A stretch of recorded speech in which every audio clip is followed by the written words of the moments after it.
Ya, sementara itu pemirsa, Menteri Pertanian Republik Indonesia Syahrul Yassin Limpo mengharapkan agar universitas menjadi ujung tombak dalam membantu permasalahan di tengah masyarakat. Mahasiswa diminta untuk menjadi entrepreneur yang kritis, berani, dan menjunjung tinggi karakter Bugis Makassar. 5 tahun yang lalu kita masih lihat sawah. Menteri Pertanian Republik Indonesia Syahrul Yassin Limpo atau SYL membawakan kuliah umum di Universitas Muhammadiyah Makassar Sabtu pagi. Kehadiran SYL pasca dilantik sebagai Mentan RI beberapa waktu lalu mendapat sambutan antusias oleh ribuan mahasiswa Unismu Makassar. Mengawali sambutannya, SYL mengaku siap berkontribusi dalam pengembangan Unismu Makassar. SYL menuturkan universitas merupakan ujung tombak untuk membantu permasalahan di tengah masyarakat. Kehidupan 267 juta orang Indonesia diharapkan bisa lebih baik, damai, dan tentram.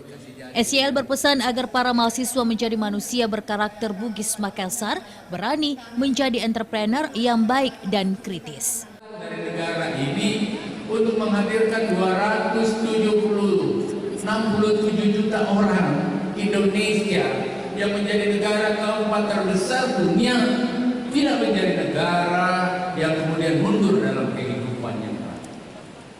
Kita mau besok rakyat yang 267 juta orang itu makannya terpenuhi, kehidupannya makin baik, mereka makin damai, mereka makin tentram, mereka makin teratur dalam hidup. Bahkan kita mau negara ini bukan lagi negara yang dibawa dari negara lain.